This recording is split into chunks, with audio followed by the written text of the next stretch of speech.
नमस्कार, मैं रचना शर्मा। चढ़ती कला टाइम टीवी देख रहे सभी दर्शकों का स्वागत करती हूँ। आप देख रहे हैं हिंदी टॉप न्यूज। कृषि कानून के मसले पर केंद्र सरकार और किसान संगठनों के बीच तकरार अभी खत्म नहीं हुई है। इस बीच भारतीय जनता पार्टी की सांसद और बॉलीवुड अभिनेत्री हेमा मालिनी ने धरने पर बैठे किसानों को लेकर सवाल खड़ा कर दिया है। हेमा मालिनी का कहना है कि जो किसान धरने पर बैठे हैं उन्हें कानून में समस्या ही नहीं पता है। हेमा मालिनी ने बयान दिया है कि धरने पर बैठे किसानों को ये भी नहीं पता है कि उन्हें क्या चाहिए और कृषि कानून के साथ असली दिक्कत क्या है। इससे ये साफ होता है कि उन्हें किसी ने कहा है और वो लोग धरने पर बैठ गए हैं। पाकिस्तान में लाहौर के एंटी टेररिज्म कोर्ट ने देश के पंजाब प्रांत में स्थित ननकाना साहिब गुरुद्वारा में तोड़फोड़ के 3 दोषियों को 2 साल तक की कैद की सजा सुनाई है। मामला पिछले साल का है, जब एक सिख लड़की का धर्म परिवर्तन और फिर जबरन शादी कराने के बाद मुस्लिमों और सिखों के बीच तनावपूर्ण माहौल बन गया था। पिछले साल जनवरी में एक हिंसक भीड़ ने गुरुद्वारे पर हमला किया और धर्म के नाम पर पथराव किया तथा अल्पसंख्यकों को पूजा स्थल को गुलाम मुस्तफा स्थल बनाने के लिए नष्ट करने की धमकी दी थी। 16 जनवरी से देश में टीकाकरण की शुरुआत हो रही है। ऐसे में सीरम इंस्टीट्यूट की कोविशील्ड, भारत बायोटेक की कोवैक्सीन राज्यों तक पहुंचने लगी है, लेकिन देश में इन 2 वैक्सीन के अलावा 4 अन्य वैक्सीन पर भी काम चल रहा है। अहमदाबाद की कंपनी जाइडस देश में तीसरी वैक्सीन ला सकती है। वहीं रूसी वैक्सीन स्पुतनिक की सफलता का भी रेट 90% से ऊपर माना जा रहा है। हैदराबाद की कंपनी द्वारा प्रोटीन आधारित वैक्सीन बनाने का काम किया जा रहा है और इसके अलावा जिनोवा द्वारा डेवलप की जा रही वायरस वैक्सीन को 2 से 8 डिग्री के बीच स्टोर किया जा सकता है। कंपनी को पहले फेज के ट्रायल की इजाजत मिल चुकी है।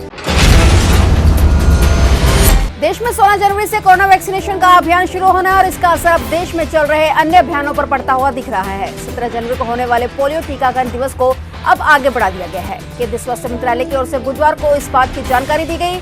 स्वास्थ्य मंत्रालय के मुताबिक अप्रत्याशित गतिविधियों के कारण अभी इस कार्यक्रम को अगले आदेश तक रद्द किया जाता है।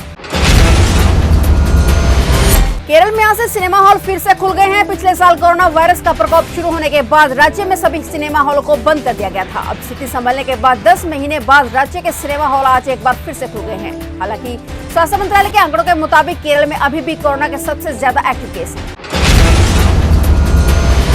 बिहार की राजधानी पटना एक बार फिर से अपराध की राजधानी बनती जा रही है। बीती शाम पटना एयरपोर्ट पर तैनात इंडिगो के स्टेशन मैनेजर रुपेश कुमार सिंह की गोली मारकर हत्या कर दी गई थी। बताया जा रहा है कि बाइक पर सवार अपराधियों ने रुपेश पर ताबड़तोड़ 6 राउंड फायरिंग किया और फिर हथियार लहराते हुए फरार हो गए। इस मामले की जांच के लिए एसआईटी का गठन किया गया है। इस घटना को लेकर मुख्यमंत्री नीतीश कुमार एक बार फिर से विपक्ष के निशाने पर आ गए हैं। पूर्व डिप्टी सीएम और आरजेडी नेता तेजस्वी यादव ने बुधवार सुबह ट्वीट करके कहा है कि अनैतिक और अवैध सरकार के संरक्षण में अपराधों और दुष्कर्मों की प्रतिदिन संख्या बढ़ना एनडीए की सामूहिक विफलता है। नीतीश जी से बिहार नहीं संभल रहा, वो अविलंब इस्तीफा दे।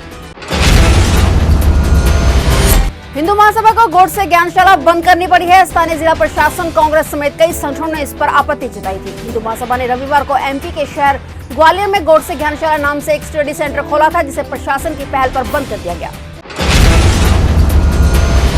ब्रिटेन सरकार ने धार्मिक अधिकारों पर भारत की स्थिति की खूब तारीफ की है। वेस्टमिंस्टर हॉल में भारत में मुस्लिमों, ईसाइयों और अल्पसंख्यक समूहों पर बहस के दौरान ब्रिटेन सरकार ने कहा कि बहुसंख्यक हिंदुओं की भारी तादाद के बावजूद भारत में धार्मिक विविधता तारीफ के काबिल है।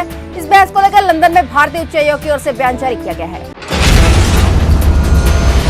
अमेरिका में नई सरकार बनने की तैयारी चल रही है और इस बीच मौजूदा राष्ट्रपति डोनाल्ड ट्रंप को झटके पर झटके लग रहे हैं। डोनाल्ड ट्रंप लगातार अपने विरोधियों को करारा जवाब दे रहे हैं, लेकिन इस बीच अमेरिकी विदेश मंत्रालय की वेबसाइट पर एक अपडेट ने दुनिया भर में हलचल मचा दी है। यहाँ वेबसाइट पर अमेरिकी राष्ट्रपति डोनाल्ड ट्रंप, उपराष्ट्रपति माइक पेंस के कार्यकाल को खत्म दिखा दिया गया और इस्तीफे की बात कही गई है। गूगल ने अमेरिकी प्रेसिडेंट डोनाल्ड ट्रंप का यूट्यूब अकाउंट ब्लॉक कर दिया है। ये डोनाल्ड ट्रंप का ऑफिशियल अकाउंट है और पिछले कुछ दिनों से फेसबुक और ट्विटर ने भी ट्रंप का अकाउंट बैन किया था। फिलहाल टॉप न्यूज में इतना ही। तब तक के लिए देखते रहिए चढ़ती कला टाइम टीवी और मुझे दीजिए इजाजत। धन्यवाद।